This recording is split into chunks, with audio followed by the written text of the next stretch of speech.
You know, it's a strange thing. A soul does not arrive in this world by accident, nor does it choose comfort as its first teacher. If anything, life has a mischievous sense of humor. It places the most sensitive beings in the most chaotic households, the most perceptive children in the most unconscious environments, and the most awakened souls in the very families that seem meant to smother their light, determined to turn their light. And if you are listening to this, perhaps you've wondered the same. Why on earth was I born into a place that felt more like a battlefield than a home? Well, let me suggest something rather curious. It may be because awakening rarely begins in peace. It begins where peace is missing. For you see, the universe is a funny way of shaping consciousness. Not through comfort, but through contrast. A soul that is destined to see clearly must first experience the fog. A soul that will one day lead itself must first survive those who cannot lead themselves. And a soul that will ultimately rise above the patterns of the past must first be exposed to them in all their heaviness. Some people grow up in warm gardens, but awakened souls, they grow up in emotional thunderstorms, because lightning teaches faster than sunlight. And have you noticed children in toxic families become experts in reading the room? They know every shift in tone, every hidden tension, every word that wasn't said. They become little philosophers before they even know what that word means. They don't learn safety, they learn awareness. They don't learn expression, they learn observation. And while this may seem like a burden, it's actually the beginning of a very unusual spiritual skill, because you cannot wake up if you have never been shaken. But here's the truly paradoxical part. The soul isn't sent into a toxic family to be crushed by it. No, quite the opposite. It is sent there because that family system is the exact catalyst that will ignite its awakening. Think about it. If you were born into harmony, you would never question the nature of suffering. If you were surrounded by emotionally mature people, you would never learn the power of inner strength. If you were given a peaceful life from the beginning, you might never discover who you really are beneath the roles you were forced to play. You see, an awakened soul is not defined by the family it comes from, but by the awareness it develops in spite of it. And perhaps the greatest irony is this: the very people who wounded you were unknowingly pushing you toward your own consciousness. They were, without realizing it, your first spiritual teachers. Not because they taught you love, but because they taught you what love is not. Not because they guided you well, but because they showed you exactly what happens when a human being lives without awareness. And so, many awakened souls carry this quiet sense of distance, as if they were born into the wrong story, the wrong tribe, the wrong generation. But what if it wasn't a mistake at all? What if that sense of not belonging was the very sign that you were meant to rise beyond the level of consciousness around you? You were not born to continue the pattern. You were born to break it. But of course, this is only the beginning, for once an awakened soul realizes why it was placed in such an environment, a new question emerges. And this question changes everything. A new question emerges. And this question changes everything. If I was placed in this family to awaken, then what exactly am I meant to awaken to? You see, once you rise above the noise you were born into, something remarkable happens. You begin to realize that your childhood was not merely a series of events. It was a curriculum. Every argument was a chapter. Every silent treatment was a lesson. Every manipulation, every conflict, every moment you felt unseen, all of it was shaping a kind of awareness that cannot be taught through books or meditation retreats. Because the most profound spiritual clarity often comes from seeing dysfunction so clearly that you refuse to repeat it. And have you noticed people who come from toxic families often grow into the kind of humans the world deeply needs? They become the empaths, the healers, the quiet observers who understand pain without having to ask questions. They become the ones who can sit with another person's suffering because they've sat with their own in silence for years. They become individuals who do not judge it because they know exactly how heavy invisible wounds can be. But there's another layer, a deeper, more mysterious one.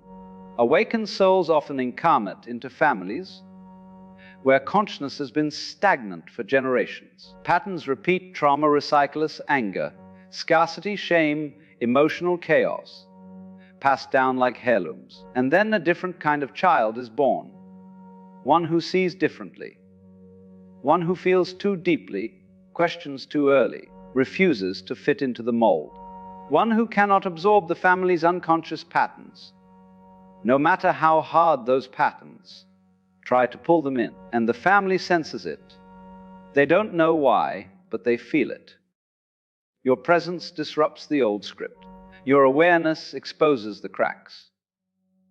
Your refusal to collapse into their dysfunction threatens the very foundation of the system. You become the strange one, the sensitive one, the too quiet, the too emotional, the too honest, the too different. But here's the cosmic joke. The traits they criticized were the exact qualities that marked you as the cycle breaker. Because awakening is not loud. Awakening is not glamorous. Awakening is simply the moment you say, "This ends with me." Yet even then, the journey is far from over. Because once the awakened soul steps outside the family's shadow, it faces something much more subtle, much more internal. The remnants of the past that still echo inside the mind. The old beliefs, the old emotional reflexes, the old wounds that whisper, "You're still not enough. You're still unsafe. You still owe them your silence." And this is where the real alchemy begins. Not by escaping the family you were born into, but by transforming the version of yourself that family created. But then another realization dawns. Slowly, quietly, powerfully, slowly, quietly, powerfully, you begin to understand that healing is not about changing the past. It's about reclaiming the parts of yourself that the past tried to bury. Because every awakened soul, at some point, must face the most profound truth of all, that the family you were born into shaped your wounds, but it never defined your essence. And the moment you see this clearly, something begins to shift. You stop asking, "Why did this happen to me?" And you start asking, "What is waking up inside me because of this?" For awakening is less about enlightenment and more about remembrance. Remembering the self that existed before the world tried to tame you. But here's the astonishing part. As you become more conscious, you realize that you were never simply a victim within your family. You were an observer, a witness, a soul collecting experiences with the precision of a painter selecting colors. Your pain became your palette. Your sensitivity became your compass. Your loneliness became your inner doorway. And every wound, in its own strange way, became a portal, a passage through which deeper wisdom entered your life. Because an awakened soul does not grow through praise, it grows through contrast. It grows by seeing everything that is not truth until the truth becomes impossible to ignore. And perhaps this is why toxic families fear the awakened child. Not because the child is weak, but because the child can see. They can see the unspoken patterns, the emotional games, the masks worn at the dinner table, the secrets everyone pretends not to notice. And a family built on unconsciousness cannot tolerate someone who sees too clearly. So they pressure you to shrink, to hide your nature, to stop asking questions, to stop feeling so deeply, to stop being who you are, because your awareness makes their illusions tremble.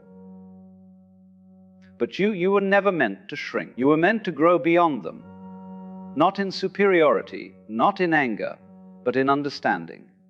And as you rise, another insight begins to unfold, one that can feel both liberating and terrifying.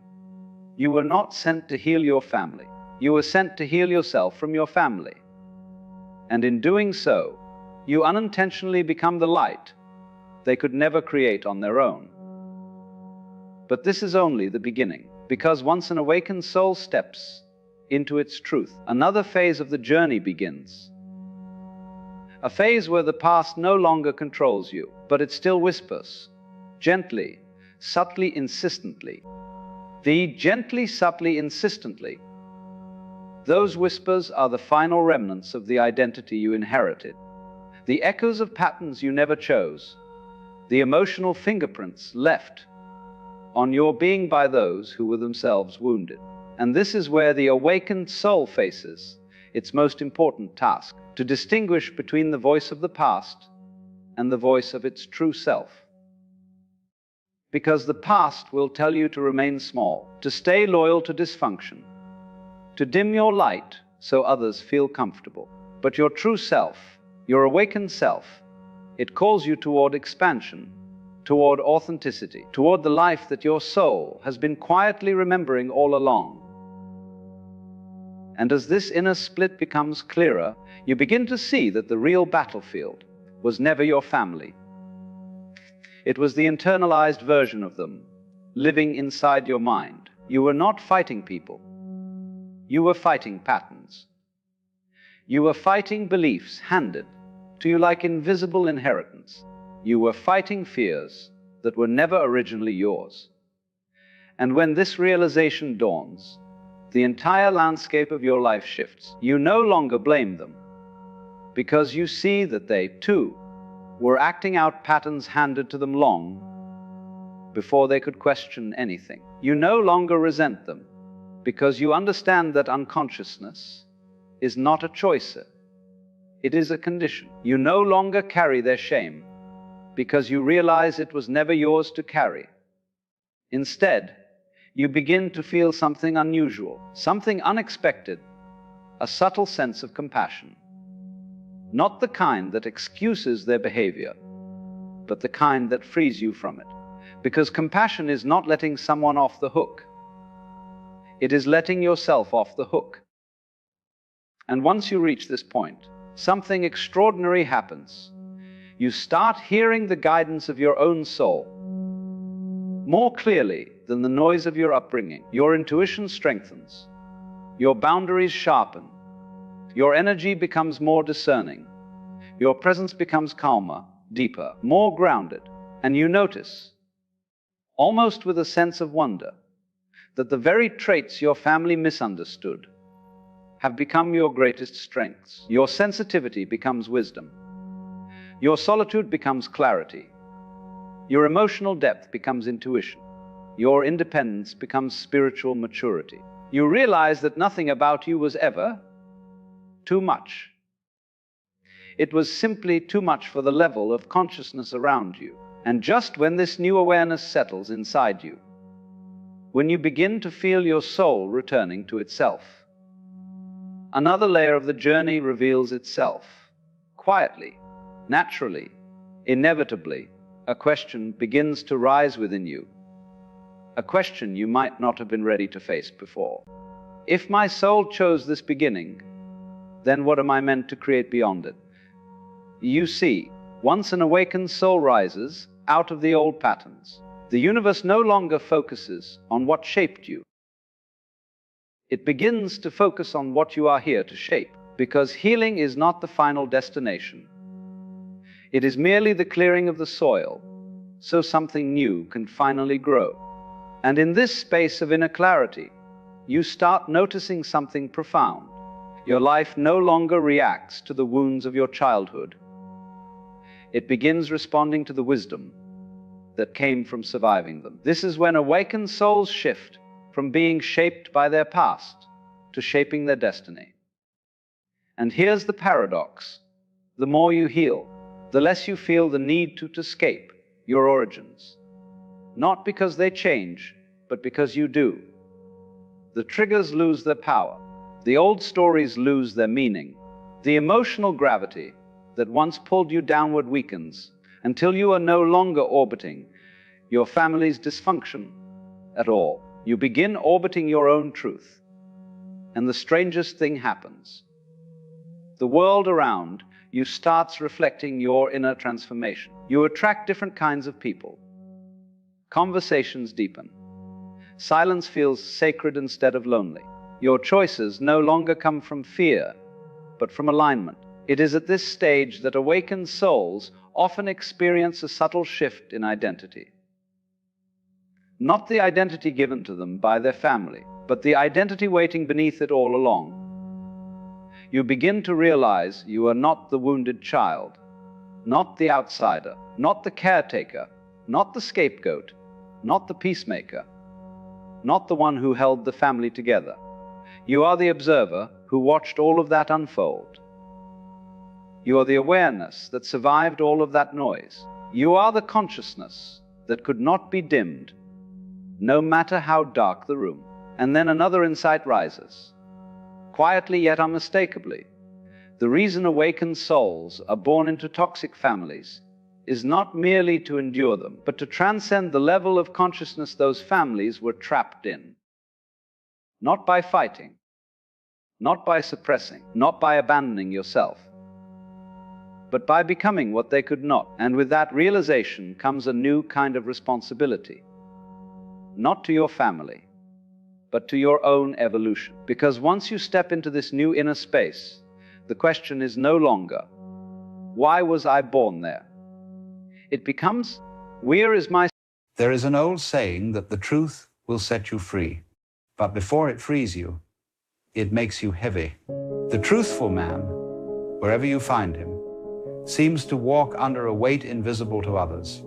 He may not complain, he may not cry out, but there is a gravity in his presence, a solemnity in his eyes, as though he carries something no one else can quite understand. And indeed, he does. For the truthful man carries the heaviest burden of all, the refusal to live in illusion. Most people find it easier to live with masks. We present faces to one another, polished, rehearsed, agreeable. A father plays the role of the strong provider, even when he trembles inside. A friend nods along to things he does not believe, only to avoid the awkward silence of disagreement. A lover says, "I will always be here," even while knowing deep down that nothing lasts forever. These masks are lies, of course, but they are lies we accept because they protect us from discomfort. They let us belong, they let us be liked, but the truthful man cannot wear them for long. He may try, for he is human after all, but something in him revolts. He feels the itch of dishonesty like a splinter in the mind. He senses the falseness of the role and cannot rest until it is removed. And so, one by one, he lays aside the masks. At first, this feels noble, liberating. He thinks, now I can finally be real. But he soon discovers that the world does not reward reality. The world punishes it. Imagine a dinner table where everyone is speaking politely about things they do not care about: politics, the weather, the price of bread. And into that circle steps the truthful man. He cannot force his tongue to move along with their games. He does not condemn them. He simply falls silent. But his silence exposes the emptiness of the conversation, and suddenly the others are uneasy. His presence becomes a mirror they would rather avoid. This is why the truthful man carries a burden. Not because truth itself is a curse, but because it alienates him from the crowd. The world is built upon a delicate agreement. We will not disturb each other's illusions. And the truthful man, by his very nature, breaks that pact. He carries the heaviest burden because he cannot lie to himself. He cannot convince himself that wealth is happiness when he sees rich men weeping in their mansions. He cannot pretend that success is security when he knows that every victory ends in death. He cannot swallow the belief that belonging is found in imitation when his soul cries out that imitation is the death of individuality. Others can, others do. They dance to the music of the marketplace. They march to the rhythm of society's drum. They drown themselves in noise to avoid hearing the silence of truth. But the truthful man cannot. His ears are tuned to a deeper sound. And once you hear that sound, you cannot unhear it. Now, you may think, surely this man is free, for he sees what others cannot. And yes, there is freedom in truth. But freedom is not always light. Sometimes freedom is heavier than chains. Think of a prisoner released after many years. He steps into the open air, and for a moment he rejoices, but soon he trembles. For freedom requires choices, responsibility, risk. He cannot hide behind the walls any longer. He must stand on his own. So it is with truth. The liar hides behind illusion. The truthful man stands naked before reality. And reality is vast, uncertain, often merciless. This is why truth is not celebrated by the many. They prefer the comfortable shelter of lies. It is why prophets are stoned, why philosophers are ridiculed, why the honest man is mocked as naive or dangerous. His refusal to join the masquerade unsettles the dancers. And so, his freedom becomes his weight. The truthful man carries another burden too, the burden of clarity. To see things as they are means to also see the suffering that others ignore. When a man numbs himself with distractions, he can walk past the beggar in the street without a second thought. When he tells himself, "It's not my problem," he feels no sting of conscience. But the truthful man cannot turn away so easily. He sees the hunger in the beggar's eyes as if it were his own. He feels the trembling of the earth under the weight of human greed. He senses the loneliness hidden behind laughter, the despair tucked behind smiles, and all of it presses upon him. This is not to say he wallows in misery, no, but he is awake to pain. And awakening to pain means carrying it, even when it is not yours. It is like standing on a mountain where you see the whole valley. Beautiful, yes, but also terrible. You see not only the flowers, but also the graves, not only the rivers, but also the blood that stains them. To see clearly is both a gift and a wound. And so the truthful man appears heavier than others. He is not entertained by empty distractions, for he sees through them. He is not intoxicated by shallow praise, for he knows how quickly it fades. He is not comforted by hollow promises, for he knows they cannot be kept. Instead, he carries the silence of honesty, the loneliness of authenticity, the sorrow of seeing through illusions. Others dance lightly because they believe the dance is real. The truthful man walks heavily because he knows it is only a play. And when the play no longer convinces you, even laughter becomes heavy in your mouth. But here lies the paradox. The burden of truth, though heavy, is the only burden worth carrying. For what do the others carry? They carry the burden of lies, though they do not admit it.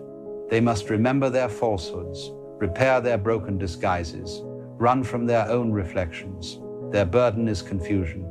The truthful man's burden is clarity. And though clarity weighs him down, it also steadies him.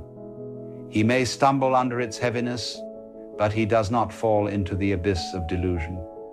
He may feel alone, but he is not lost. He may feel heavy, but he is real. And reality, though harsh, is the only ground upon which a man can truly stand. So the truthful man carries the heaviest burden, not because life is cruel, not because he is cursed, but because he refuses the cheap comfort of illusion. He would rather suffer under the weight of truth than rest lightly upon the pillow of lies. And perhaps this is the greatest paradox of all. Though he seems burdened, though he seems lonely, though he seems weary, the truthful man, in his heaviness, is more free than the light-footed dancers of illusion. For when the dance ends, when the music fades, when the masks fall away, it is only the truthful man who will still be standing, burdened but unbroken, heavy but whole. To live truthfully is to walk without armor, and that is why the truthful man appears fragile, even weak. While others surround themselves with shields of pretense, I am strong, I am in control, I am important, he steps forward bare, unwilling to clothe himself in what he knows to be false. At first glance, this seems foolish. How can a man without armor survive in a world that worships appearances? How can the unprotected endure in a society that mistakes masks for strength? Yet here is the paradox. His lack of armor is precisely his strength. For what happens when the storm comes? What happens when the illusions crack? The man who wears false armor is shattered along with it. The truthful man, having never depended on illusions, stands firm. The burden of truth is heavy because it does not allow shortcuts. The liar can flatter to be liked, boast to be admired, pretend to be wise. He can win friends with deceit, gain power with manipulation, and soothe his conscience with distraction. The truthful man has none of these luxuries. He must take the long road, the slow road, the honest road. He must earn respect, not demand it. He must accept solitude when his honesty unsettles others. He must face consequences when his refusal to lie exposes what others would prefer to hide. This is why his steps are heavy. Every footfall is weighed with reality. And yet, this heaviness is not defeat, it is integrity. The truthful man walks with burden, yes, but each burden carried honestly strengthens his soul. To carry truth is also to carry solitude. You see, lies create crowds. They give us slogans to chant together, masks to wear together, illusions to share. Whole societies are built upon mutually agreed pretenses. And within them, people feel united, not because they are truly connected, but because they are collectively deceived. But the truthful man cannot join this unity. He cannot nod along when his heart says no. He cannot pretend to belong when he knows the price of belonging is the death of his authenticity. And so, he walks apart. He becomes the man at the edge of the room, the one whose silence disturbs the noise, the one who no longer laughs at empty jokes. He feels the sting of being misunderstood, the ache of being excluded, the chill of being alone. This is his burden. But it is also his refinement. For solitude, when embraced truthfully, is not emptiness but fullness. The man who is left alone with his honesty begins to hear what the crowd cannot. He hears the song of the wind, the wisdom of silence, the quiet companionship of the stars. In losing the applause of the many, he gains the intimacy of the real. The truthful man carries the heaviest burden because he is called to suffer without escape. The liar suffers too, of course, but he hides his suffering beneath distractions. He runs into the arms of entertainment, drowns himself in noise, loses himself in ambition.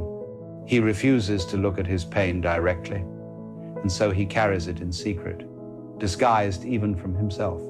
But the truthful man has no such escape. He feels pain and admits it. He faces fear and names it. He confronts despair without the drug of denial. And so his suffering is heavier but also cleaner. Like a fire that burns hot and pure, his suffering refines him. It teaches him what matters. It strips away what is unnecessary. It forges in him a strength that cannot be faked, for it is carved directly from the stone of reality. This is why the truthful man, though heavy, is free. The liar may laugh loudly, but inside he trembles. The crowd may cheer together, but each member fears solitude. The pretender may shine for a season, but he is always running from the shadow he casts. The truthful man, however, has nothing to fear. His life may be heavy, but it is steady. His road may be lonely, but it is real. His heart may ache, but it is whole. And this wholeness, this integrity, gives him a strength that no applause, no praise, no illusion can provide. The burden of truth also transforms the way he sees others. At first, honesty isolates him, but in time, he discovers that his burden is not only his own. Everyone, in their quiet moments, senses the weight of reality. Everyone knows, somewhere deep inside, that their masks are fragile, that their illusions will one day fail. The truthful man becomes a kind of silent witness to this hidden awareness in others. He no longer despises them for their lies. He understands. He sees that their dishonesty is not cruelty, but fear. They fear what he has already accepted, the raw, unpolished face of reality. And so his burden, though heavy, ripens into compassion. He does not join their illusions, but neither does he condemn them. He carries his truth with dignity, and in doing so, he becomes a light for those who are ready to step into honesty themselves. The heaviest burden becomes the deepest gift. For in the end, what the truthful man carries is not merely his own honesty, but the possibility of honesty for everyone. By refusing to bow to illusion, he shows that it can be done. By bearing the cost of authenticity, he proves that the cost is survivable. By walking alone, he clears a path that others may one day follow, and though he may never be thanked, though his road may never be crowded, he leaves behind a trail of footprints that point toward reality. So yes, the truthful man carries the heaviest burden, but it is a burden worth carrying, for while it bends his back, it straightens his spirit. While it isolates him from the crowd, it connects him to the cosmos. While it removes his illusions, it reveals the eternal presence behind them. And when all the masks fall away, when all the pretenses collapse, when all the illusions dissolve, it will not be the liar who stands free. It will be the man who carried the burden of truth all along. There comes a moment, often sooner than we expect, when we realize that reason has its limits. You can explain, clarify, and articulate your point of view with the calm precision of a sage, but the person before you does not hear you. They are not listening. They are waiting to respond. You could quote wisdom, logic, and truth itself, and somehow it slides right past them. In that moment, most of us feel a sharp tension rise in the chest, a frustration that says, if only they understood, this would make sense. But that's the illusion, the belief that understanding is something you can hand over to another person like a gift, if only you find the right words. You see, the real difficulty in arguing with a fool is not their lack of intelligence. It's their complete investment in misunderstanding you.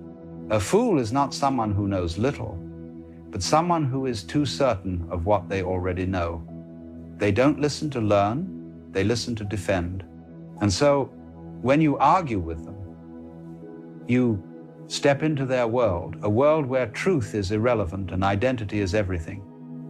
You've entered a game that was designed for you to lose.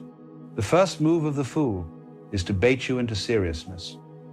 They will say something absurd, inflammatory, or simply blind to reality. And your pride will whisper, I must correct this. You'll take the bait, believing that if you just explain it clearly enough, they'll come around. But what happens next? You find yourself repeating points that shouldn't need to be repeated. You raise your voice. You craft better arguments. And yet, the conversation circles back to the same absurd premise, as if logic itself has evaporated.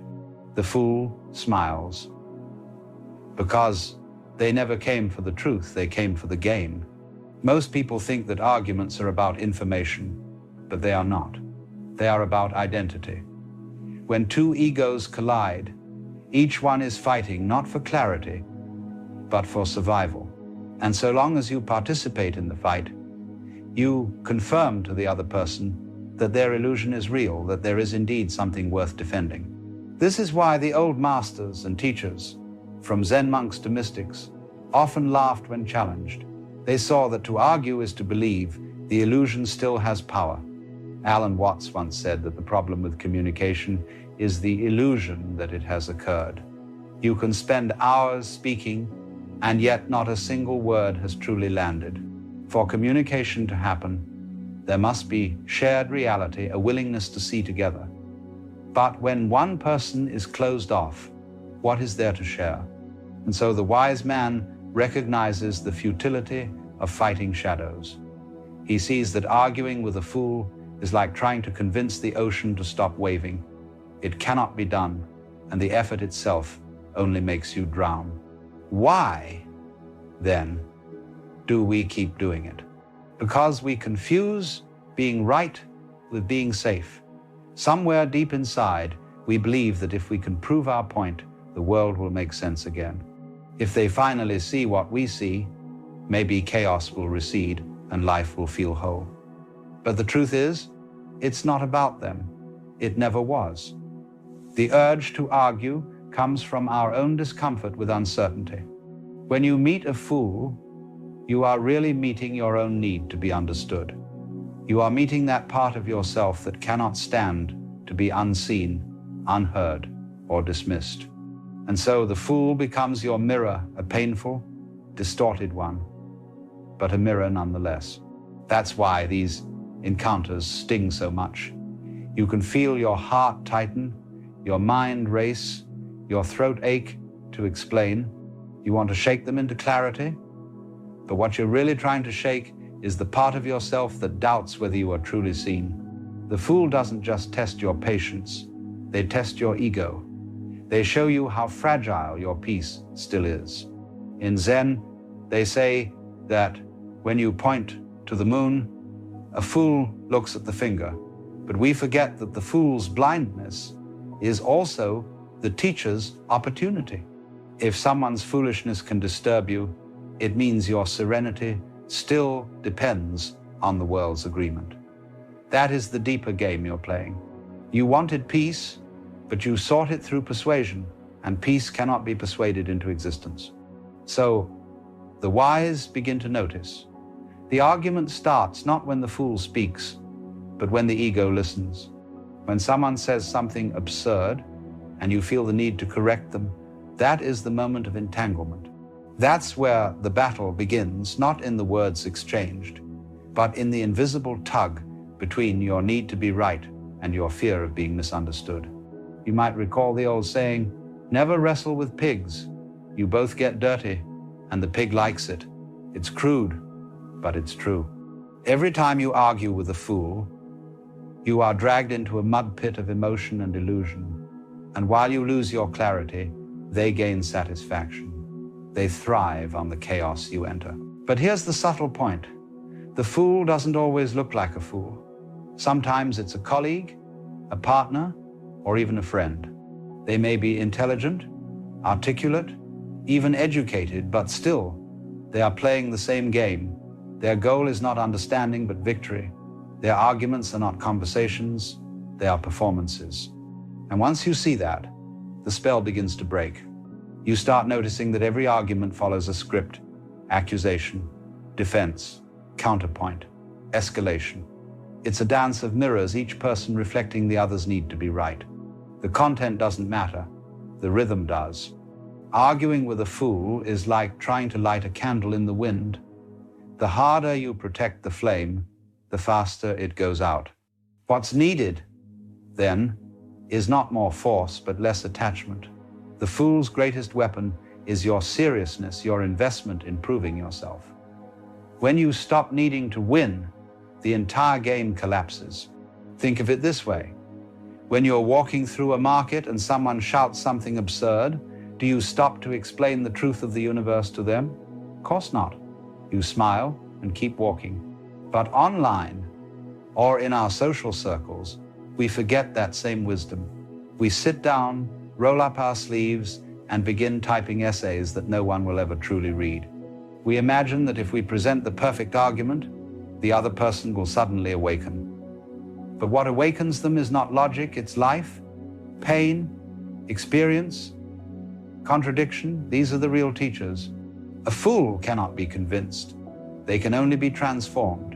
And transformation doesn't come from debate, but from awareness.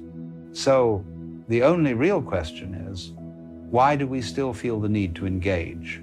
Because we are all afraid of silence. We fear the moment when our words no longer have power, because that silence feels like defeat. But silence is not defeat, it's transcendence. It's the realization that wisdom doesn't need to be defended.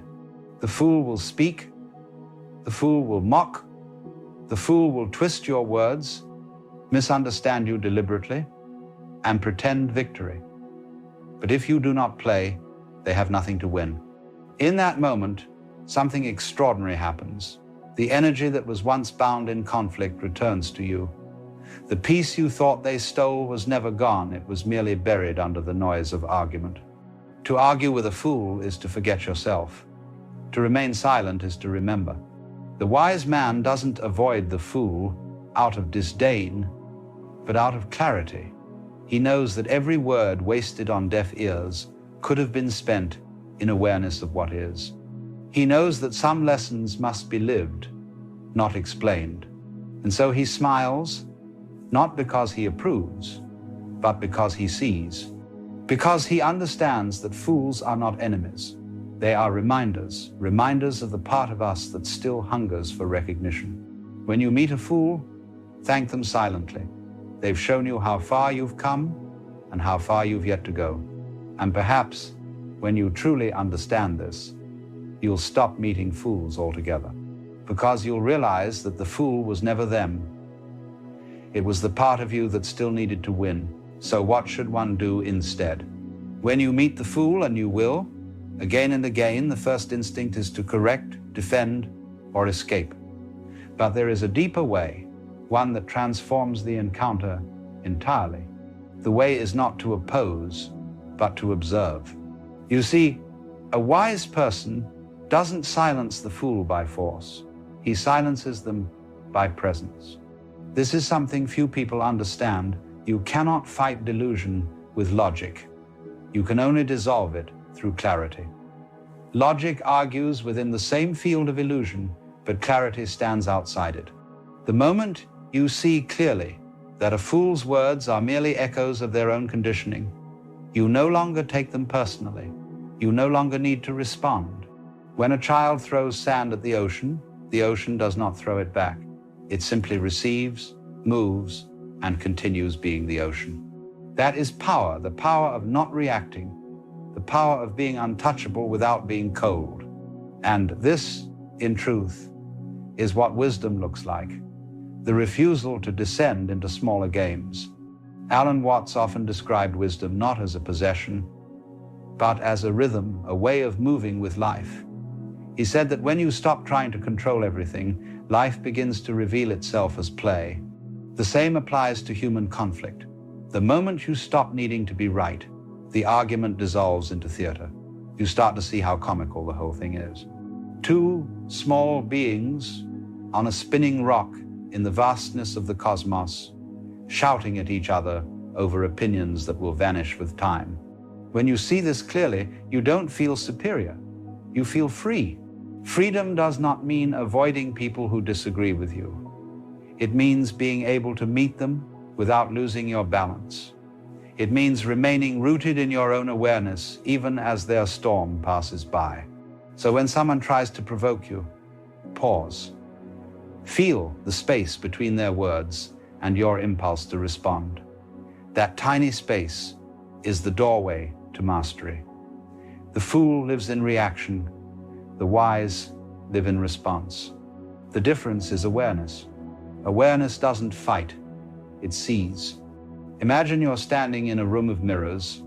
The fool throws insults, projections, and nonsense, and each one reflects something in you: pride, anger, frustration. The untrained mind tries to smash the mirrors, but the wise one simply watches and suddenly realizes the mirrors were never real. This is what the sages call seeing through the play of life. The fool acts, the wise observe, not out of apathy, but out of understanding that all of it, the argument, the ego, the need to win, is part of the same cosmic dance. And so, instead of reacting, you listen, not to their words, but to the silence beneath them. What pain are they really expressing? What fear are they disguising as arrogance? Every fool, when seen deeply enough, is simply someone afraid of being wrong. They cling to certainty because uncertainty feels like death. But the wise have already died. They've died to the need to be right, to the need to appear smart, to the need to win. That's why they cannot be shaken. You see, the only reason a fool can disturb you is that part of you is still pretending to be wise. Real wisdom has nothing to prove. It doesn't need to look wise. It doesn't even care if it looks foolish. Alan Watts used to laugh when people accused him of contradiction. He would say, "Of course I contradict myself. I'm large enough to contain multitudes." That is the essence of freedom. To be fluid, to not have to defend a static image of who you are. When you can allow contradiction within yourself, the fool outside you loses all power. Because argument thrives on boundaries. I am this, you are that. But when you are undefinable, when you've dropped the need to be a fixed identity, no one can trap you in their argument. So, what do you do instead of arguing? You see, you listen, you mirror back awareness. Sometimes that means silence. Sometimes it means humor. Sometimes it means walking away with compassion, not contempt. Silence is powerful not because it punishes, but because it reveals. It forces the fool to hear their own echo. Humor is powerful because it breaks the illusion of seriousness. Try laughing gently at the absurdity of it all, not mockingly, but playfully. When you can see the theater of human argument as comedy instead of tragedy, you transcend it. And compassion, that is the final key. Because once you've seen that every fool is merely someone trapped in their own suffering, you cannot hate them. You see yourself in them. You remember all the times you were the fool, defending a view you no longer hold, mistaking pride for clarity. So when you walk away, you don't walk away out of arrogance. You walk away in peace. You leave them not with judgment, but with quiet understanding. You cannot wake someone who is pretending to be asleep, but you can live so peacefully that they begin to wonder if they too might want to awaken. That is influence without argument. That is truth without struggle. Do not mistake this for passivity. To remain calm in the face of foolishness is not weakness, it is the highest form of strength. It takes no effort to react, it takes awareness to stay still. The fool speaks to assert power. The wise remain silent to embody it. The world will always have noise. There will always be voices that misunderstand, misrepresent, or mock. But what matters is not that they speak it, is that you know who you are when you hear them. When someone insults you and you feel no movement within, that is liberation. You have become untouchable, not by armor, but by transparency. The arrow passes through you because there is nothing left to pierce. In time, you'll begin to notice that the wisest moments in your life are not the ones where you had the perfect comeback, but the ones where you didn't need one. You may recall how rivers never resist the rocks in their path, they simply flow around them. That is how you must learn to move through life. The fool will be there, standing in your way, shouting at the current, but you will flow. And one day, perhaps long after you've gone, they will look into that same current and realize it was carrying them all along. Until then, you remain the current, gentle, powerful, unprovoked. That is how the wise answer the fool, not with words, but with being. Because in truth, every argument you refuse to fight is a meditation. Every silence you hold is a doorway back to yourself. So the next time someone provokes you, remember this: the fool is your invitation to mastery. You don't win by speaking, you win by not needing to. When you no longer need to defend truth, truth begins to defend itself through the peace you radiate. And then you see the full circle. There is no fool to argue with, because there is no separate you to defend. There is only life, playing all its roles, the wise, the foolish, and the witness, who smiles in between. And that witness, my friend, is who you really are.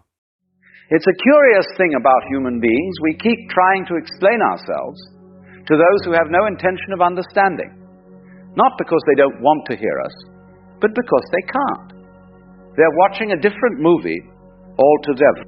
And here you are, standing outside the theater, trying to explain the plot of your film to someone who's still convinced they're watching theirs. It's exhausting, isn't it?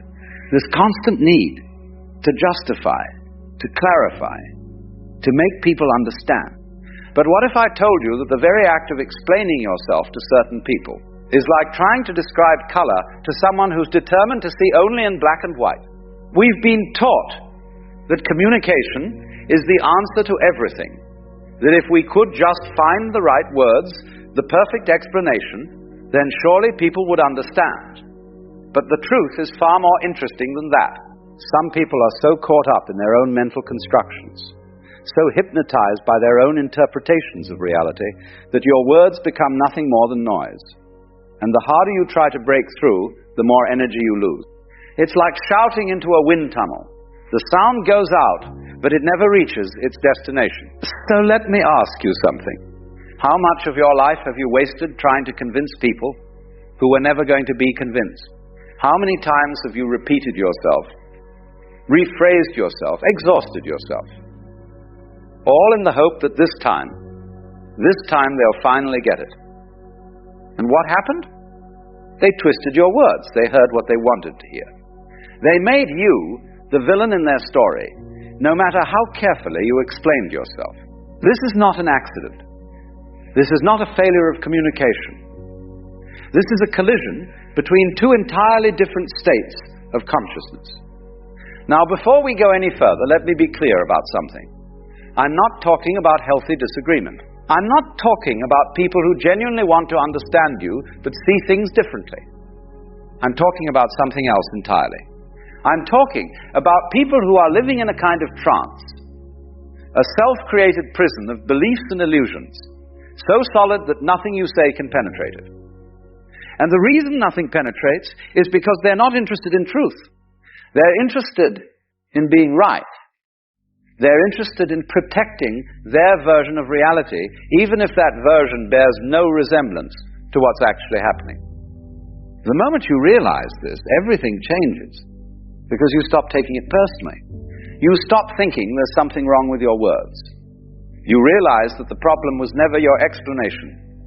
The problem is that you're speaking to someone who has already decided what you mean, what you are, and what you represent.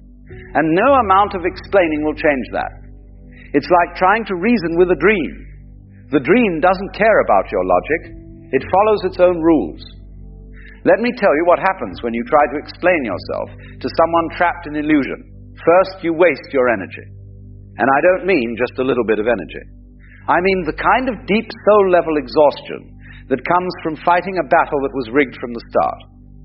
You pour yourself out trying to be understood, and what do you get back? Confusion, accusations, more questions. It's a loop that never ends because the other person is not interested in understanding. They're interested in their own narrative. And you, my friend, are just a character in their story. A character they've already written.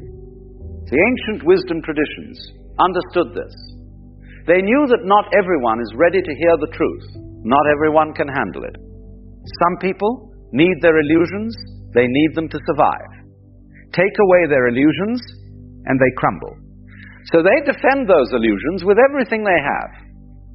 They'll twist your words, attack your character, and if you're still trying to explain yourself to them, you're actually helping them maintain the illusion.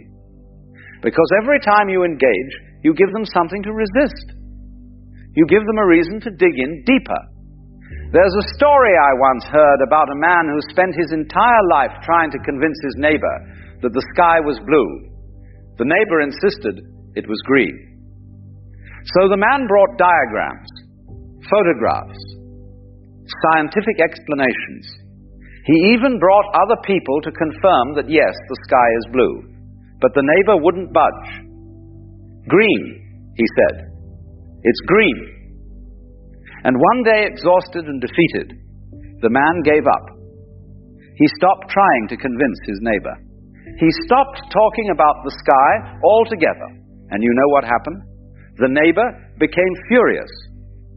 Because without the argument, without the conflict, the neighbor had to face something terrifying, the possibility that he might be wrong. This is what happens when you stop explaining yourself to people trapped in illusion. They get angry, they escalate, they accuse you of abandoning them, of being cold, of not caring. But here's the secret.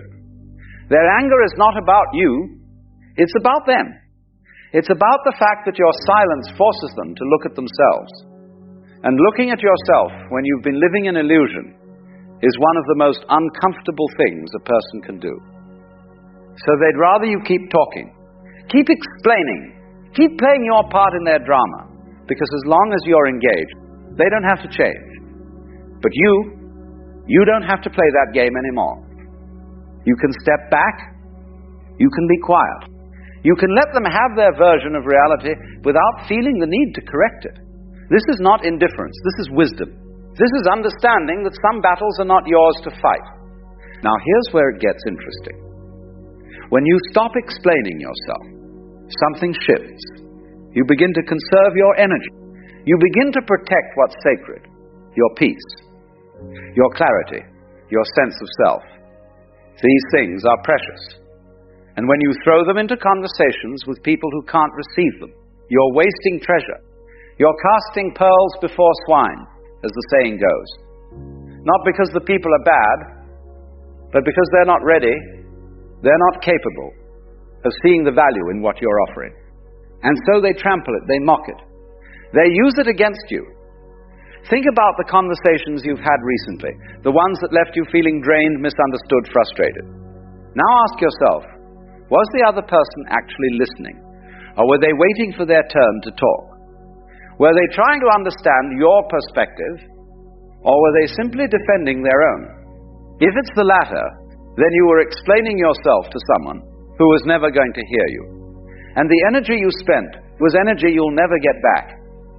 There's a certain kind of person who thrives on this dynamic. They love to pull you into endless explanations because it gives them power.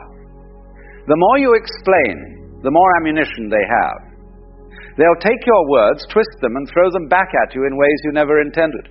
They'll say, "But you said this," when you said nothing of the sort. They'll interpret your silence as guilt, your patience as weakness, your kindness as manipulation. And no matter what you do, no matter how clearly you speak, they'll find a way to misunderstand you. Because understanding you would require them to change. And change is terrifying. So what do? You stop. You stop explaining, you stop defending, you stop trying to make them see. Because the truth is, they already see. They just don't like what they see. And that's not your problem. Your problem is that you've been taking responsibility for their perception. You've been acting as though their misunderstanding is your failure. But it's not. Their misunderstanding is their choice. Let me tell you what happens when you embrace silence. First, you reclaim your power. When you stop giving explanations, you stop giving away your authority. You stop acting as though you need their approval, their validation, their understanding. You simply are. And there's something incredibly powerful about that. It's the power of a person who no longer needs to defend their existence. The power of someone who knows their worth is not determined by whether others can see it. Second, you create space. Space for truth to emerge on its own. Space for the other person to sit with their own thoughts without your constant input. Space for God, or the universe, or whatever you want to call that deeper intelligence, to work. When you're always talking, always explaining, you fill up all the space. But when you're silent, something else can enter, and often that something else is far more effective than anything you could have said. Third, you begin to discern. You begin to see who is genuinely interested in understanding you and who is simply interested in the drama. The people who truly care will accept your silence with grace. They'll give you space. They'll trust that you have your reasons. But the people who are trapped in illusion will panic. They'll demand explanations. They'll accuse you of being secretive, distant, cold. And in their reaction, they'll reveal exactly why you were right to stop explaining in the first place. Now let's talk about what silence is not. Silence is not avoidance. It's not running away from difficult conversations or refusing to communicate when communication is genuinely needed. Silence is discernment. It's knowing when words will help and when they'll only make things worse. It's recognizing that some people are not ready for your truth, and that's okay. You don't need everyone to be ready. You just need to be wise enough not to waste your pearls on those who can't appreciate them. Silence is also not punishment. It's not a way of getting back at someone or making them feel bad. It's simply a boundary, a way of saying, I will not participate in this particular dance anymore. Because the dance of endless explanation is exhausting. It keeps you small. It keeps you stuck.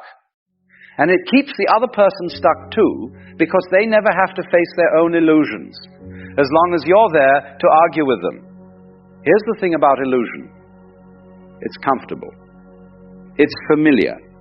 People build entire identities around their illusions. They construct elaborate mental frameworks to support them. And when you come along with your truth, your clarity, your different perspective, you're threatening the entire structure. You're asking them to tear down what they've spent years building. And most people won't do that. They'll defend their illusion with everything they have. They'll fight you, blame you, vilify you, anything to keep their world intact. And you know what? That's their right. They have every right to live in whatever reality they choose. But you have a right too. You have the right to stop exhausting yourself trying to change their mind.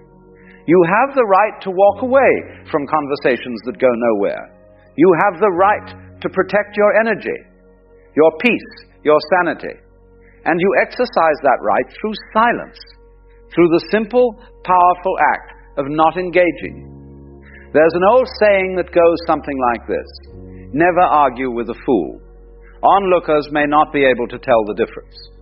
But I'd take it a step further. Never explain yourself to someone who has already decided what you are, because no explanation will change their mind. They've made their judgment. They've written their story, and you're wasting your breath trying to edit it. Instead, save your words for those who can hear them. Save your energy for relationships that actually nourish you.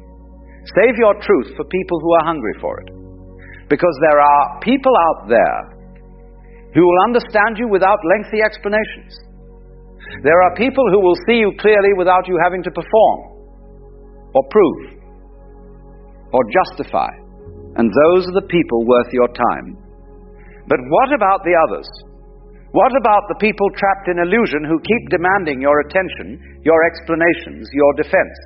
Let them go, not with anger or resentment, but with compassion. Let them have their illusion. Let them believe whatever they need to believe, and trust that if they're meant to wake up, they will. But it won't be because you convinced them. It will be because life itself taught them. And life is a far better teacher than you could ever be. So here's what I'm asking you to do. The next time someone demands an explanation from you, someone who has already decided what you are, what you meant, what you did, pause, take a breath, and ask yourself, will this explanation actually help? Or will it just give them more material to misinterpret? If it's the latter, stay silent. Let them sit with their assumptions. Let them fill in the blanks however they want.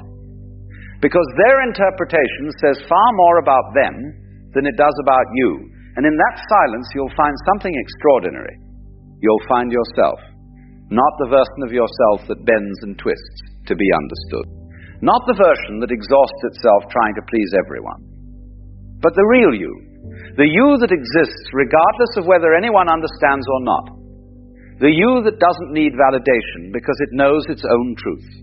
And that version of you is far more powerful than any explanation you could ever give. Stop explaining yourself to people trapped in illusion, not because you're giving up on them, not because you don't care, but because you finally understand that some people aren't ready to see, and that's okay.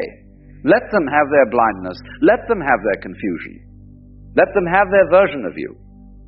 Because the real you, the one that knows, the one that sees, the one that simply is, doesn't need their approval. Your peace is more valuable than their understanding. Your energy is more precious than their acceptance. Your truth is more important than their opinion. Remember that. Hold on to that. And the next time you feel that familiar urge to explain, to defend, to justify, just stop. Be still. Be quiet. Be free.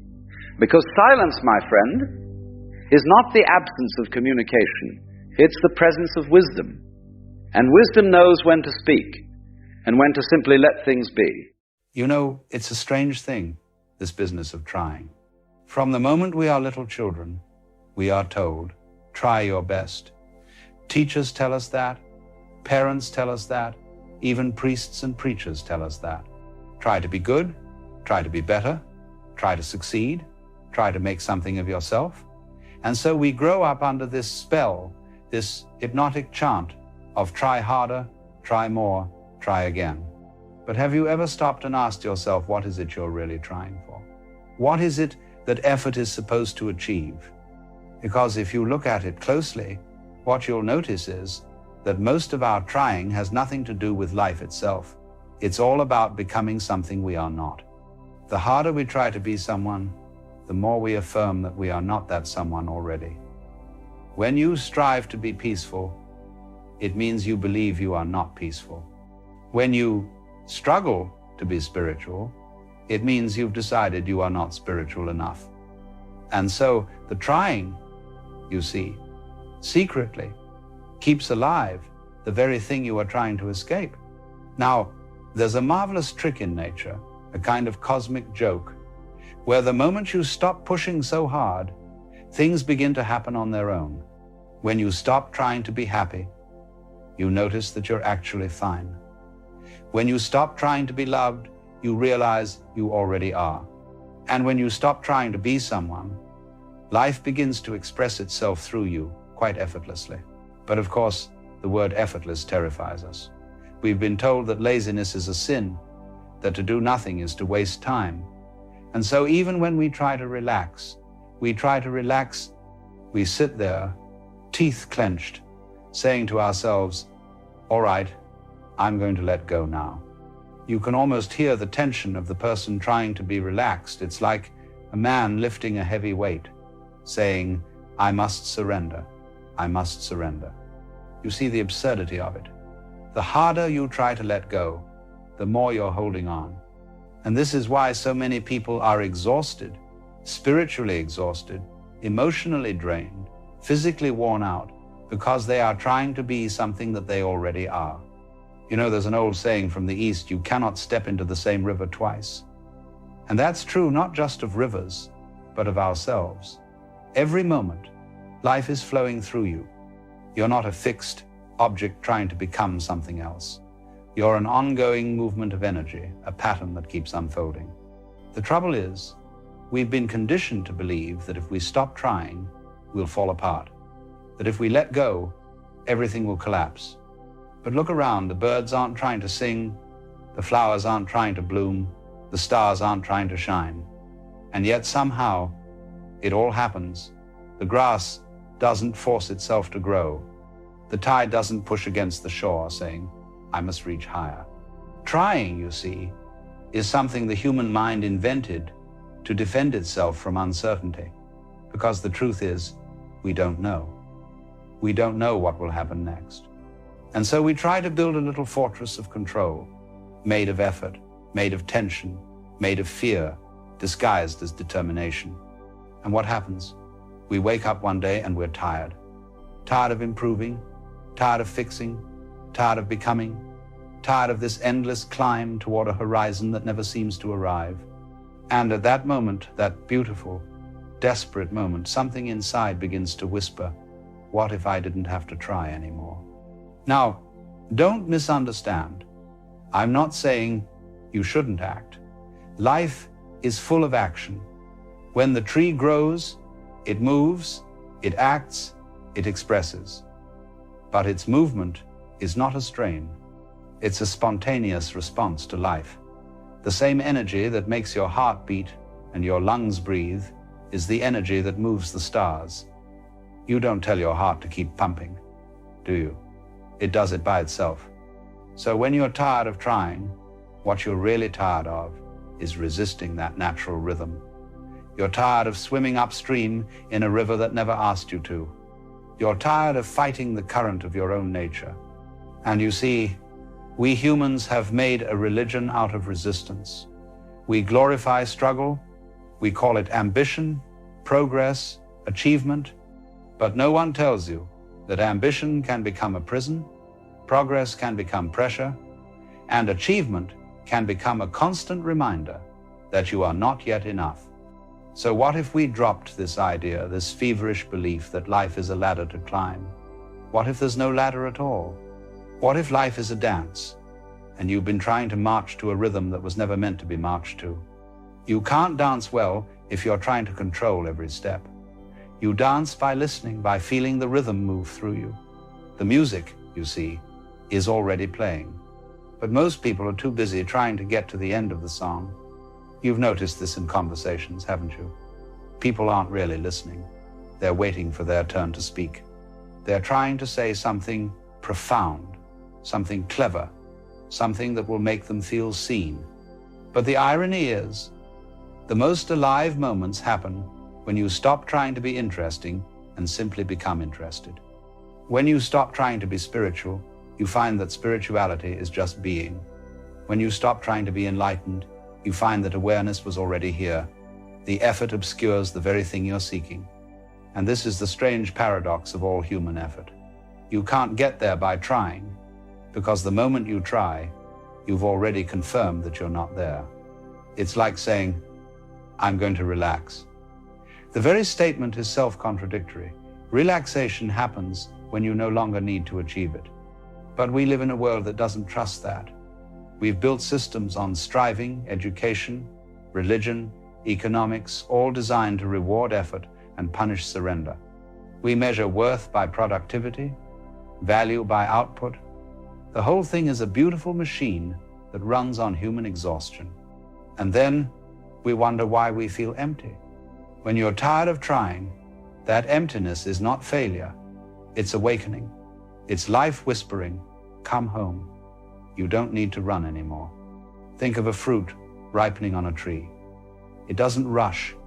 It doesn't say, I must become sweet by Friday. It ripens because it cannot do otherwise. And when the time comes, it falls.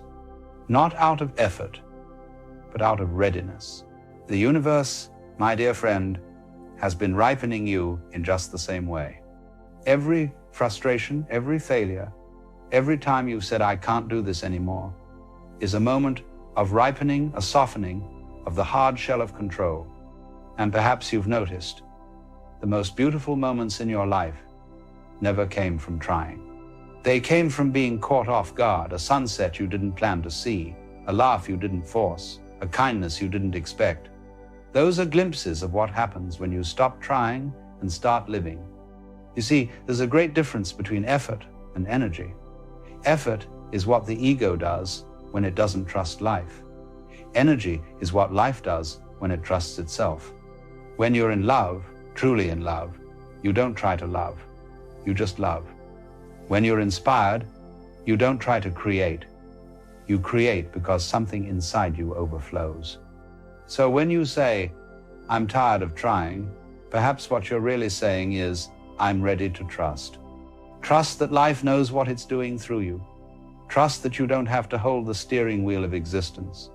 Trust that what you call chaos is simply order too vast for your mind to grasp. The ocean doesn't need your permission to move the tide. The stars don't wait for you to finish your to-do list before they rise. And you, this strange little ripple of consciousness, are not separate from all that. You are that. You are the same force that breathes galaxies into being, now wearing human skin. And that, you see, is the punchline of this cosmic joke. The one who's been trying so hard to live was life itself, pretending to be separate. And the moment you stop trying to be what you already are, you laugh, as all wise men do, at the sheer simplicity of it. You were never behind, you were never off track, you were never failing. You were simply playing the game of becoming until you remembered that being was enough. Now, when one has truly seen the exhaustion of trying, something very quiet begins to happen. It is not a decision you make. It is not even something you can do. It is more like the way dusk falls over a restless city. Slowly, gently, and without permission, a kind of stillness descends. The mind that has been racing to get somewhere begins to stumble and at last sits down. And for the first time, perhaps in many years, there is silence. You see, silence is not the absence of sound. It is the absence of resistance. It is the moment you no longer feel compelled to hold yourself together. And in that silence, something rather beautiful begins to unfold. You start to see that life has been moving perfectly well all along without your constant interference. When you let go of the compulsion to manage every outcome, you begin to notice an intelligence at work that is infinitely wiser than the one in your head. Call it nature, call it Tao, call it God, the name doesn't matter. What matters is that you begin to see how it operates. You begin to see that the same power that makes a seed split open in the darkness of the soil is the power that moves through you when you breathe, when you smile, when you weep. And when you trust that, you find a deep rest, a rest far beyond sleep. Because sleep, you see, is rest for the body, but surrender is rest for the soul. We have been educated to think that if we stop trying, life will fall apart. But the truth is exactly the opposite. When you stop trying, life begins to hold you. When you stop gripping the rope so tightly, you realize the river was carrying you all along. And this is not passivity. This is participation of a higher order. When a musician plays the flute beautifully, they are not forcing the music. They are allowing it. They have practiced, yes, but at the moment of performance, they disappear into the sound. The breath moves through them. The melody plays itself. That is not effort. That is grace. And so it is with life. The art of living is the art of allowing the music of existence to play through you without interference. It is the art of alignment rather than control. When the mind is quiet, the heart moves naturally toward what is right. You don't have to force kindness. It arises. You don't have to force clarity. It appears. You don't have to force purpose. It reveals itself in the very act of living. But this simplicity frightens the modern man. He says, if I do nothing, I will become nothing. Yet have you noticed? The more we do, the more we lose touch with being. We fill our days with effort and our nights with noise, and then wonder why peace feels so far away. When you stop trying, you begin to rediscover what peace actually is. Not the peace of achievement or escape, but the peace that is here, even in the middle of the storm. That peace does not depend on conditions. It is not something you earn. It is your natural state, uncovered when the mind stops struggling to fix what was never broken. Think of a muddy pond. When the water is agitated, you cannot see your reflection. But when it becomes still, everything becomes clear. The clarity was never created, it was always there. The mud was only motion. Now the same is true of your mind. You've been stirring it constantly with your effort, your worry, your self-improvement. The moment you stop stirring, clarity returns. You don't have to make the water still. You only have to stop disturbing it. And this is why so many of the great teachers throughout history have said, be still, not as a command, but as an invitation. Because stillness is not something you impose, it's something you allow. You see, trying is rooted in fear, but allowing is rooted in trust. Fear says, if I don't act, something terrible will happen. Trust says, whatever happens, I will meet it. And life, in its strange wisdom, tends to favor those who trust it. You begin to notice that when you stop forcing outcomes, events start to align in ways that seem almost miraculous. You meet the right person at the right moment. The opportunity you were chasing arrives when you've stopped chasing it. The solution that eluded you while you were anxious appears when you're calm. And you say, well, that was coincidence. But what if coincidence is simply life's way of saying, thank you for getting out of the way? You see, the universe is not against you. It's only against your resistance. When you drop resistance, everything starts to move with you instead of against you. The wind that once felt like an obstacle becomes the breeze that lifts your sail. And as you begin to live this way, you notice a transformation in the smallest details. Even your breath feels different. Even walking becomes effortless. You look at people differently, not as competitors, not as threats, but as mirrors. You realize everyone is struggling in their own way. Everyone is trying so hard to be something, and you can almost laugh because you recognize yourself in them. And you begin to love them for it. Not from pity, but from understanding, because you've seen the futility of trying and the beauty of being. This understanding doesn't make you superior, it makes you simple. You no longer need to prove your worth. You no longer need to convince anyone of your progress. You can live quietly, contentedly, and fully, even in the midst of the world's noise. That is the beginning of true strength. Not the strength to dominate, but the strength to surrender. Not the strength to conquer, but the strength to yield. Because in yielding, you become one with the very power you thought you had to control. And once you have tasted that, once you've seen that there is an intelligence moving through every heartbeat, through every leaf, through every smile and tear, you realize there was never any separate you to begin with. The one who was tired of trying was never real. It was a wave mistaking itself for the ocean. When that illusion fades, something very light remains. You begin to laugh more easily. You take things less seriously. You see that life has always been play, divine play. Serious only when you forget it's a game. And you see that your tiredness was never a sign of failure, but a sign of readiness. You were ready to stop pretending that life needed your constant correction.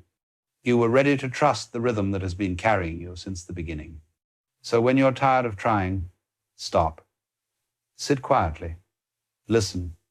You may hear, beneath all your thoughts, a small but steady pulse. That pulse is life itself. It has never abandoned you. It has never required your perfection. It only asks that you let it move as it will. For when you stop trying to live life, you realize life has been living you all along. And in that realization, effort dissolves into ease, fear dissolves into freedom, and the tired soul at last remembers its own timeless rest. You see, there is something very curious happening right now. Those who have begun to wake up, those who have started to see through the game, are quietly disappearing.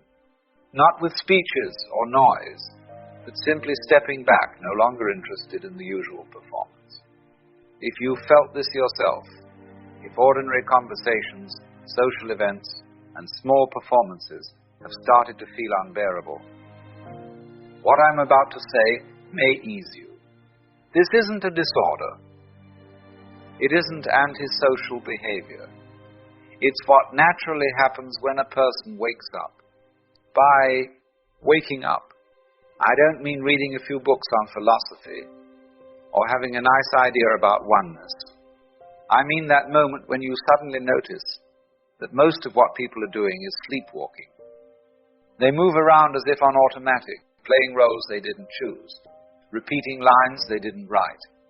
And when you're asleep yourself, this doesn't seem strange at all. You blend in, you talk about nothing and think it matters. You care about other people's opinions and believe they're important. You chase things with no real substance and call it success. But when the veil drops, everything shifts. It's like walking out of a dark cinema into daylight. You can try to go back and enjoy the film, but you can't anymore because you know it's just a projection. You've seen the screen for what it is. That's what's happening to people who are waking up now. They find they can't keep participating in the collective dream, not because they think they're better than anyone else, but because their system simply can't accept what it once believed. Society runs on an agreement, a shared decision to pretend the characters we play are who we are, to pretend that the opinions we've absorbed are personal truths, to pretend that all this rushing and seriousness is actually leading somewhere important. The whole play only works if everyone stays in character. But when someone wakes up, they stop playing. They forget the script. They look directly at the stage itself. And this makes others uncomfortable, because the awakened can see beneath the surface. They see the fear behind the confidence, the emptiness behind the busyness. The fact that most arguments aren't about what people think they're about at all. And so they step away, not out of rejection, but because they can no longer pretend the game is real. When someone shouts their outrage into the public square, the awakened person doesn't see an enemy. They see unconscious material looking for somewhere to land. When society splits itself into us and them, the awakened person understands that both sides are simply projections colliding with each other. And once you've seen that, you can't unsee it. You can't go back to pretending it's serious business. You can't take sides with the same heat and certainty as before, because you know it's all just a way of avoiding the mirror. So what does one do in that position? You withdraw. Not because you've stopped caring, not because you hate people, but because staying in the game demands that you deny what you've come to understand. Every conversation asks you to act as if you haven't seen what you've seen. Every social situation expects you to wear an older version of yourself, a mask that no longer fits. And after enough time, something in you refuses. It simply says, stop. Stop pretending. Stop shrinking yourself just to keep up the act. Go where you can actually breathe. And let's be clear, this is not about avoiding life. It's not spiritual bypassing. It's not running away from the world because it's too hard. It's something much simpler and far more honest. It's the recognition that staying in unconscious environments slowly harms consciousness itself. It's like putting a living plant in a dark room. It might survive for a while, but eventually it withers. Being surrounded by people who are asleep isn't just uncomfortable, it's draining. You spend an enormous amount of energy holding your center while everything around you pulls you off balance. You filter out projections, resist getting swept into emotional currents, and keep your awareness clear while others drift in fog. And no one sees the work you're doing because it's invisible, but it's real, and it costs you energy. Eventually, you realize you're spending all your strength just trying to stay awake in places that keep pulling you back to sleep. And that's when the choice appears. You choose consciousness over belonging, truth over approval, your own clarity over the comfort of being accepted by those who can't yet see what you see. That's when the disappearing begins. The first thing to go is the noise. Social media, for example, becomes unbearable because you can feel its nature. It's a machine built to keep people unconscious. Scrolling, judging, comparing, getting outraged, getting distracted. If you're awake, it's like standing in a river of sewage. So, you stop. You log out, you delete the apps, you stop feeding the machine. And without anyone noticing, hours of your life quietly return to you. Then you start leaving social circles, not with resentment, not with grand announcements. You simply stop showing up. Because you begin to see that most social spaces are stages. People are performing their lives, performing success, performing confidence, performing happiness, performing their opinions, and you can no longer play that part. Your real self has emerged, and it has no interest in putting on a mask. Then you leave certain relationships, not because you suddenly stopped caring about people, but because many of those bonds were built on a version of you that no longer exists. The sleeping version.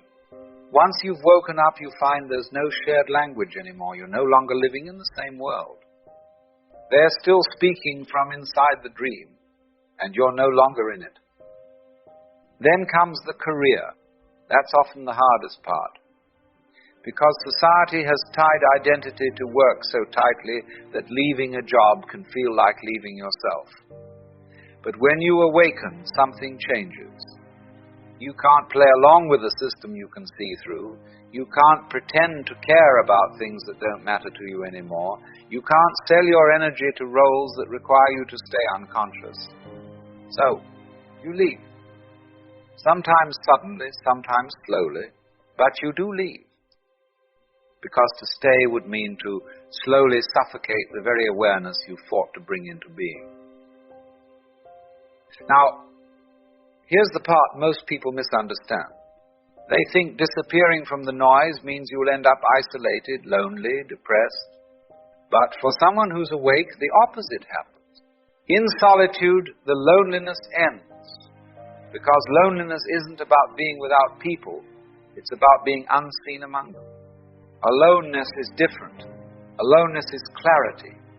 It's the space where you no longer have to twist yourself into a shape that fits. When the awakened person withdraws, they discover something most never realize. They were never truly with other people in the first place. Physical proximity is not connection. Real connection happens only when consciousness meets consciousness. And when you're awake in a room full of sleeping people, there's no one to meet. But in solitude, away from the noise and the endless performing, you finally meet yourself.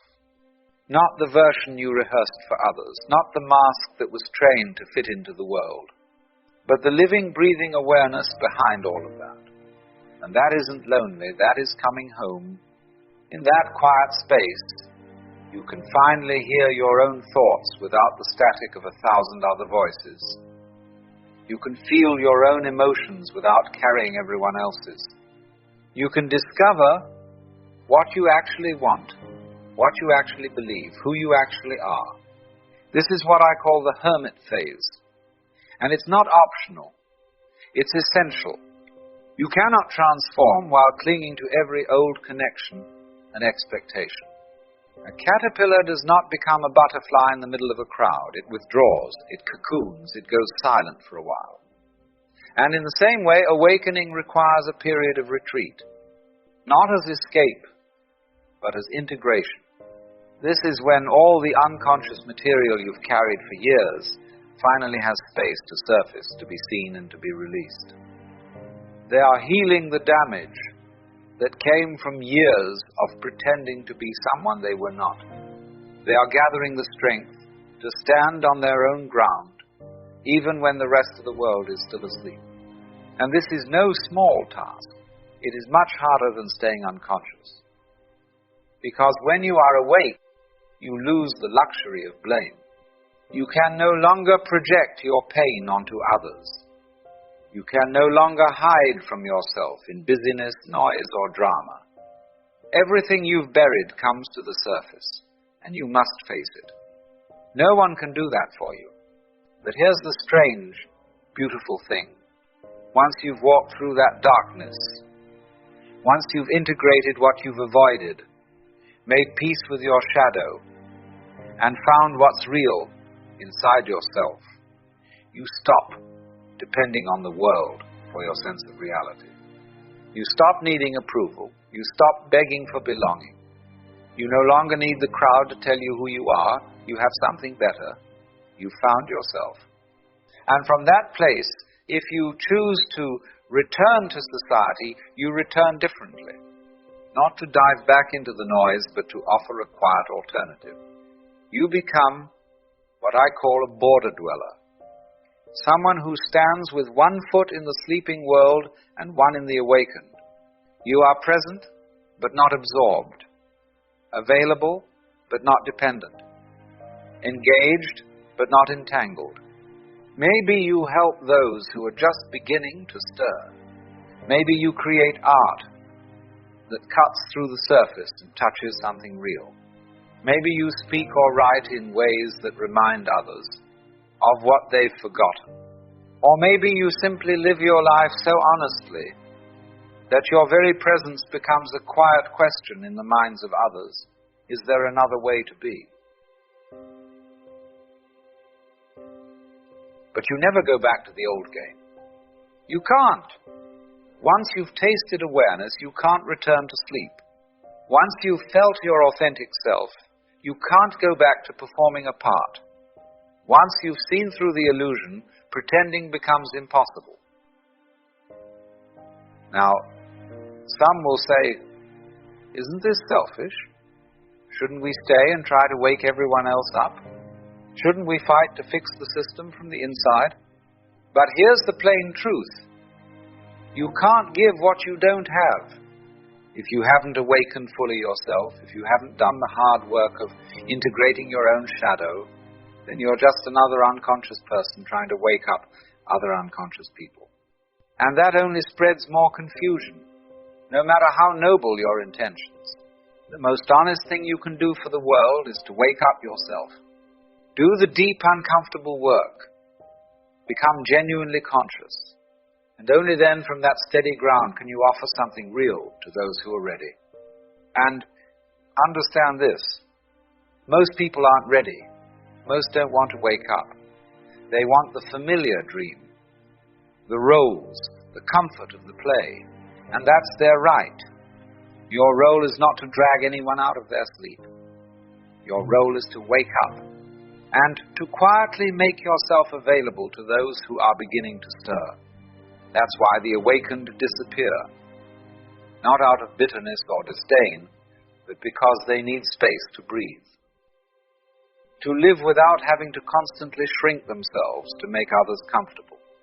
They find each other in quiet corners in small circles away from the stage. They build small pockets of sanity in a world still lost in its performance. And this isn't abandonment, it's responsibility. The world doesn't need more people reinforcing the dream. It needs people who've walked through it, woken up, and found something real. It needs living examples of authenticity. So if you feel the pull to disappear, if the noise, the games, and the performances no longer hold your attention, if you can no longer find yourself in the crowd, then listen to that pull. That is not weakness. That is your soul asking for space to grow. Do not resist it. Do not feel guilty. Do not force yourself to stay where you no longer belong. Withdraw. Rest. Be alone without apology. This is not permanent. You will return, but when you do, you won't be the same. You will return whole, clear, real. Someone who can offer consciousness instead of more performance. Use that solitude wisely. Do the work. Face your own darkness. Find what's real inside you.